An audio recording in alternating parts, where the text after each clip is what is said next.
Yo, what up? We're 502 King Paul. So, man, I've been debating on if I was going to tell this story for a long time, man. If you look at my earliest video that I put on my channel, it was an interview with one of my family members, man, who had just got home from doing 6 years in Kentucky State Penitentiary. But just a video where I wanted him to share his experience and also just, man, try to put some children that's coming up, like younger people coming up, put them on the right track in life. It was supposed to be an inspirational, motivational type of interview. Great interview. If you get the chance, go back and look at it, man. But this is a story of mine that, like I said, I went back and forth with myself for so long. Are you going to tell this story? Are you not going to tell this story, man? And I think that it's a good opportunity, good lessons that could be learned out of it. But this story took place on February 14th, 2012, man. February 14th, 2012, Valentine's Day. And, you know, I thought about it, man. Earlier this year was the 10-year anniversary of my first time going to jail and my last time going to jail. Thank God. Man, just to understand, kind of set the scene for what was going on in my life during that time. I had came back from college the year before, dropped out of college, got me a job and started working, man. In the process, ended up having a baby that was coming on the way. You know, my daughter's mother was pregnant with her during this time, and just a lot was going through my mind. You know, that same month, earlier on that month, maybe like a week or two before that, I got laid off from the job I was working at. It was like a seasonal kind of job to where, you know, basically temporary. And job assignment was up. I didn't have any job, didn't have any real, you know, income at that time. They gave me a little severance package, so I had some money from that. And basically, man, I just went back to what it was that I knew to do prior to ever working, and that was selling weed. So I'm selling weed at the time. Man, and before I jump all the way into the story, I just want to say that there were a lot of things that I did younger on in my life. Like when I was younger in my life, there were a lot of things that I did, like major things that I did that I just never got caught for. And I look at it now as God's protection over me as an individual for whatever reason, because I never got caught for any of this stuff. I mean, these things could have got me 10, 15, 20 years. I'm not going to incriminate myself on what it was exactly, what it was I was doing. But, no, just use your imagination, man. There was much bigger things I was doing than selling weed that just really could have got me a lot of time. So, just so happens, you know, like I said, this time I'm selling weed. And I'm living with my people at this moment, living with my pops, man. And he's out in the suburbs. And one of my friends, who's no longer my friend, and you'll figure out why, you know, as I explain this story a bit more. One of my friends, he's getting off work. He worked third shift around the corner from where my pops lived at. And he called me up. He said, "Hey, man, do you got some weed?" I said, "Yeah, man, I got some weed." "Cool, I'm going to pull up on you." So he pulls up on me. Now, I want y'all to keep in mind, it's like maybe 6-something, 7 o'clock in the morning. Like, it's super early. It's early in the morning. And he pulls up, you know, I bag up the weed, give him the weed or whatever. We sit inside the car outside the house. And he's like, "You want smoke?" So at this time, of course, man, I'm smoking. So I said, "Yeah, you know, it's cool, but I don't want to be disrespectful and smoke right outside of my people's crib.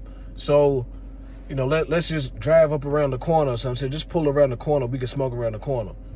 So he pulls off, drives down the street, turn around the corner, turns another corner and keeps on going. I'm like, "Hold on, man, what you doing?" "Man, I got somewhere we can smoke at, man. I got somewhere we can smoke. It's all good." I'm like, "Somewhere we can smoke? Dude, I'm not trying to go on a whole trip. It's, like I said, it's 7 o'clock in the morning. I wasn't trying to go on a whole car ride with you." But he said, "Man, it's cool, man. I know somewhere we can smoke at." So he goes down the street, goes down, and I'm starting to figure out in my head where he's going to. So it's a park down the street. It's this park down the street, and like I said, it's 7 o'clock in the morning. It's super early. He pulls into the park. And as soon as he pulls into the park, I see a police squad car turn right in behind us. I'm like, hey, man. Because he's in like his old car, man. And it just screamed young black dudes was in it. I'm gonna be honest. It just screamed young black dudes inside his car. So he pulls inside the park, and I'm like, hey, man, just pull into a parking spot, hop out, and we gonna walk.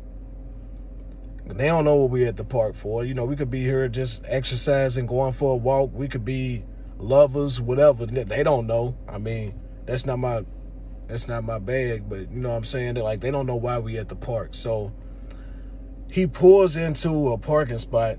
Just as I'm getting ready to open up the door and get out, he backs out of the parking spot and starts to go back out of the park. I'm like, why would you drive all the way through the park? Like, to get to the parking lot, you had to drive all the way into the park. He drove all the way into the park, pulled into a parking spot, backed out, and tried to go back out the park. So as soon as he does that, man, they pull us over. They pull us over, and the officer asks for his information, and he says, do y'all have it? Man, me looking back on it, man, it was so much stuff that they really didn't even have the right to do, and we didn't have to let them do it. But, you know, when you're not really educated on it, man, you're ignorant to the law, and you don't know what your rights are. So I would suggest that everybody, you know, at least have a little bit of knowledge to know what the police have the right to do and what they're not able to do. But anyways, he says, after he gets my friend's information, you know, we looking for guns and drugs. We've heard it's been guns and drugs in the area. I'm like, guns and drugs? And it's like, it don't even make sense. Like, the area of town that we're in, it's not like, this is a predominantly suburban, upper class, middle upper class area, mostly white folks. We just stood out like a sore thumb because we're young black dudes. And I don't want to make this all about race or nothing like that, but I'm just telling y'all, setting the scene for the situation and what happened. So, like I said, and looking back on it, the officer that pulled us over actually was the same officer that had pulled me over, me and another friend, like a year before that, but we was in the West End of Louisville, downtown, like predominantly black area, lower class area of town, and said the same thing. You're looking for guns and drugs. So obviously this officer just had this thing where, you know, he just pulled over people, and that was his thing. I'm looking for guns and drugs. He didn't ask you nothing else. I mean, he couldn't have smelled nothing or nothing. I don't know. But, you know, like I said, I just sold my friend this bag of weed, so I know this bag of weed's in the car. And I was always taught, and just, you know, going on these street rules, man, like, you know, if something's yours and you own up to it and you don't pin nothing on nobody else and none of that. And, you know, he's asking, he's like, man, do y'all got anything in the car, anything at all that I need to know about? If you do, and you tell me about it, no problem. But if you tell me no, and then I find something in this car, then you're going to jail. So, man, I pulled a little weed out. I'm like, man, look, matter of fact, there's some weed inside of her. Just gave him the weed. Officer said, oh, you know, this it? Because I just sold him, like, you know, I don't know how much it was. Maybe a little, you know, little dub, little 20 bag, something like that. It was a little small bag of weed. He said, man, if this is it, you ain't got nothing to worry about. So he said, whose is it? I said, man, it's mine, officer. All right, so he gets us both out the car, starts searching through the car, opens up the glove box, and comes out with this big old bag of weed. Come out with a big bag of weed, man. Like, it wasn't a whole lot, but it was a nice amount. It was probably like a half ounce inside of the glove box. And he's like, man, whose is this? And I'm just standing there. I'm like, oh, man, like, where did this come from? And I'm looking over at my friend. He ain't saying nothing. So they basically, long story short, to get through to the jail part, man, they pinned his bag of weed with my bag of weed and just said it was all mine. So here I am, cuffed up in the squad car, getting ready to go to jail. And I'm pissed off at this point because I'm like, man, this dude, he know I got a baby on the way. He know I got a kid on the way. You ain't say nothing about that being your weed. You ain't try to say nothing or nothing. So me and him, you know, we fell out behind that, to be honest, man. Like, I was cool with him a little bit longer, but it always stuck in the back of my head. I'm like, man, you let me go down for your weed. I was willing to take mine, and you let me go down for yours. So we get down there to Louisville Metro Department of Corrections, man, downtown. Go from all the way from the suburbs to downtown. And they put me in this little holding cell that's inside the garage when they pull in. It's my first time ever going and being inside a situation. So, they put me in a little cell for a minute, man. I'm sitting inside of there just thinking, like, I don't know how long I'm going to be in here. I have no idea. It's my first time ever being arrested. No idea. So, they take me, let me sit in there for about 10, 15 minutes or whatever. Then they come and get me, take me inside the first little room inside the jail, right? And first room, they do like a little search. They take all your stuff, take all your money, take anything in your pockets, pat you down. So he put me up against the wall. Officer put me up against the wall, my hands on the wall. And the officer starts patting me down. But when he pats me down, he takes his hand and like rubs it up my butt. And when I felt him do this, I turned around and swung on him. Now, I didn't hit him, luckily, because that would have been a whole nother charge. But I swung on him.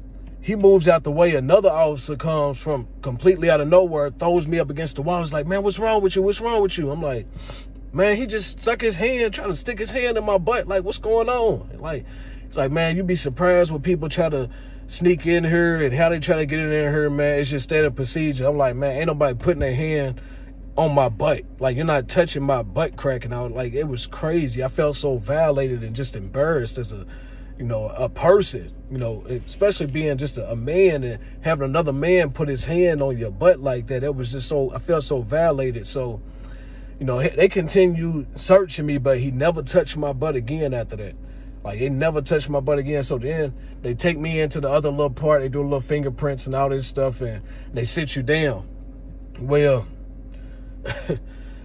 this situation is not funny, but I'm just thinking, like, man, God let me go through this. And that's why I say it's my first and my last time, because it was so crazy, all the stuff that I went through.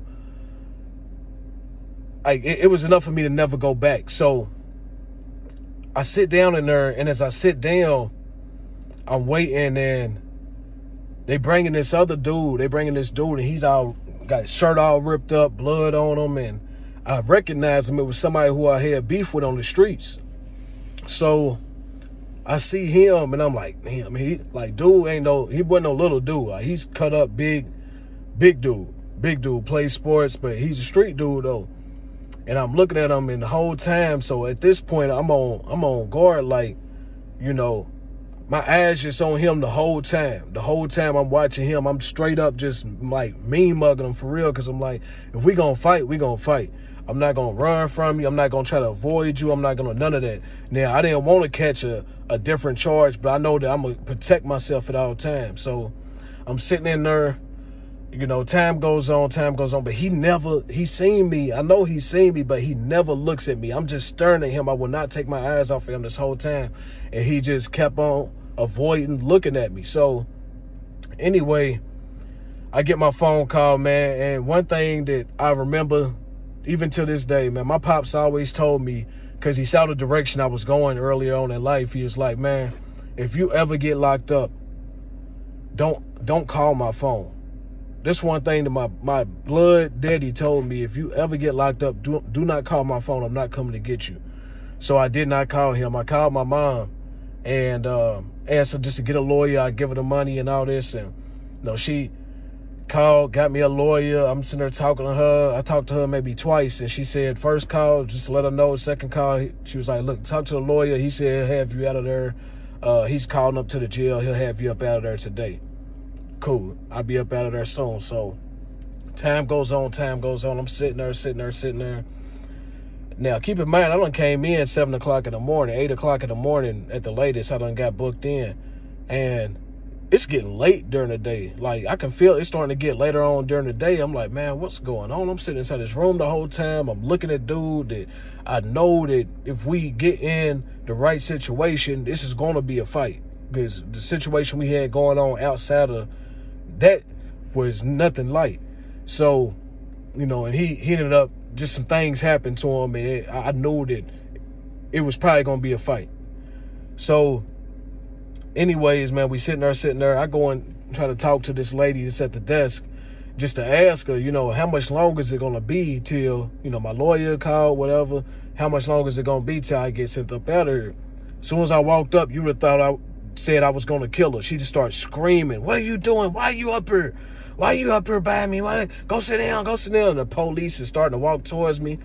So I went and sat down because the last thing I want is for them to come and put their hands on me again, because the last police to put his hands on me put his hand on my butt. So I'm not trying to get touched by no more police officers. Sit back down. Long story short, man, they take us back to the dorm. And I'm going to the same dorm with this dude that I know can't stand me whatsoever. They lock us up inside the dorm, and it's like me, him, maybe like, I want to say altogether had to be at least 30-something dudes inside this one dorm. Only a few beds in the back.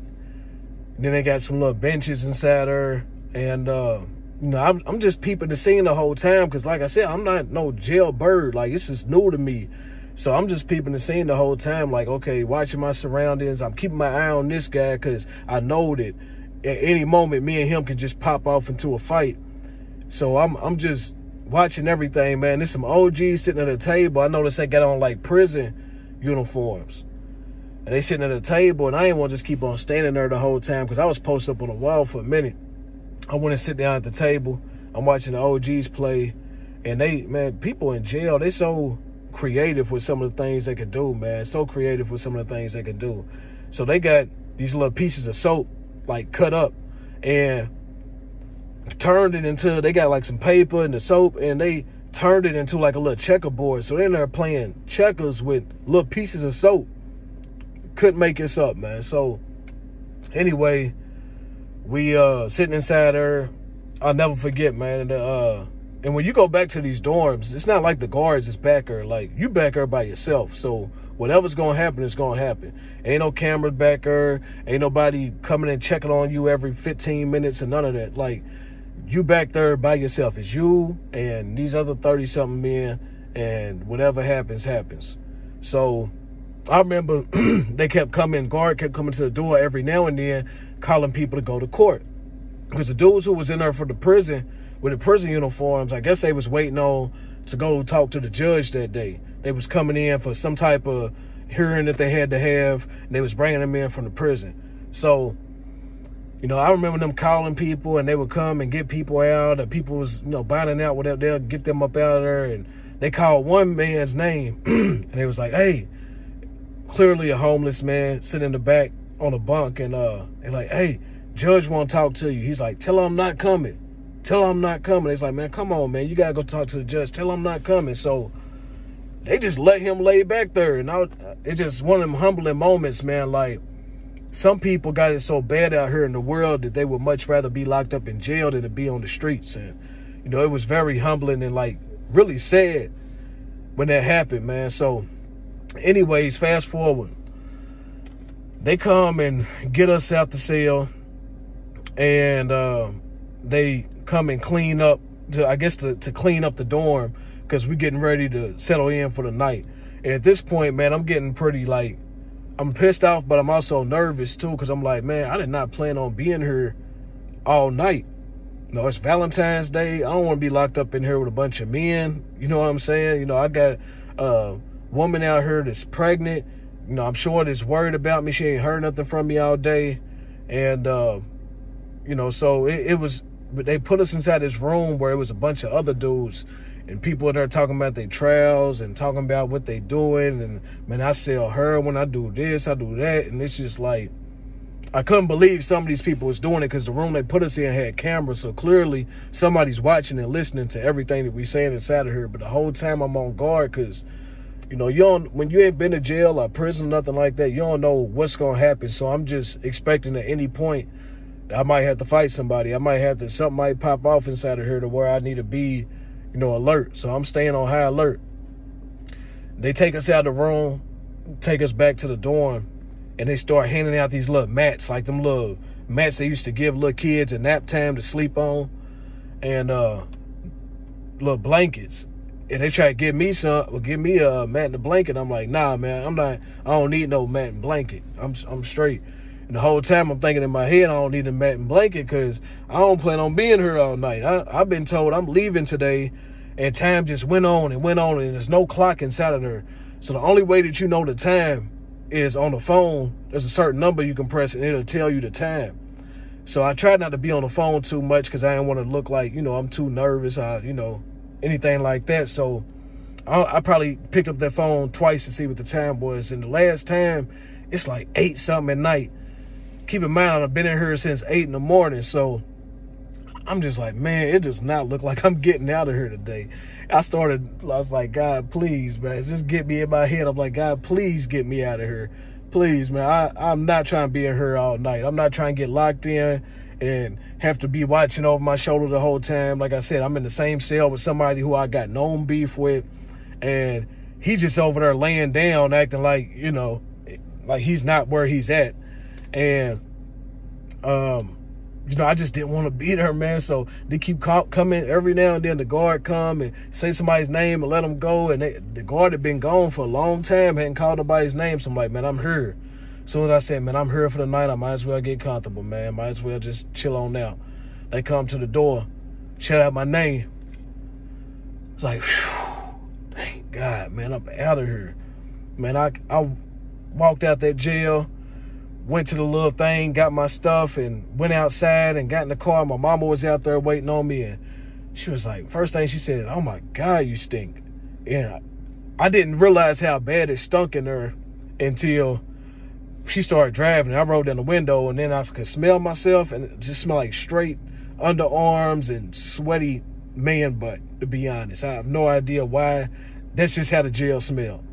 And man, I'd say all this to say, it could have been a lot worse. It could have been a lot worse. I ended up fighting that case from outside of jail and ended up getting it taken off my record and all this stuff. I had to do community service, and it was a bunch of stuff that went on behind it, man. But I thank God that I went through that situation early on. It wasn't, and then it was just one day. It wasn't extremely crazy, but it wasn't so light to where I ever wanted to go back. When I left there, I was just like, man, I never want to come back to this place. Never want to ever see the inside of a jail again. And I haven't until this day. And I'm just saying this to say, man, that, for a lot of dudes, you might not be so lucky to where you just get in and get out. But jail is not a place where you want to be at all. There was some things I skipped over in this story just to save on time because this video's been going on for a while, man. But I just want to tell you, man, if you're in these streets and you play in these streets, man, it only ends one of two ways: either jail or death. Jail or death. And I was just so lucky and fortunate enough, as crazy as it sounds, to where I went to jail, had that experience, and decided early on in life, this is not where I want to be. So, man, I got out and talked to my daughter's mom, and, she told me that the guy that let me go down for his weed had called her and told her I was in jail and all this stuff. So at least he told her. I don't know why he really told her, but because she was pregnant, she probably could have saved her from telling her that stuff. But, he reached out and told her that, man. But, if you're going to be out here in these streets, man, just be aware. I suggest you're not in the streets at all, but be aware. Also be aware of who it is that you're hanging out with. And, if you're going to do anything, do it by yourself, man. But jail's not a place that anybody wants to be. And it was all behind some weed on top of that. All behind some weed. Ain't that crazy, man? Anyways, I just thought I'd share that story. And hopefully, man, it helps to detour and kind of, get people on the right track. Because it's a lot of people, man, you get just a split second, you can think that you're going to do something real simple like selling some weed or just doing something that, you just think you're going to do it real quick and it's going to be over and done with. Next thing you know, you're sitting in a jail cell. So it's 502 King Power. Hey, man, I love y'all. Got new videos coming soon. I thank each and every last one of y'all that just gave me prayers for when I was sick and everything, man. I'm still bouncing back from it, but I greatly appreciate y'all prayers and just wishing for me to get back well. It's 502 King Power. Love y'all. Y'all stay blessed. I'm out.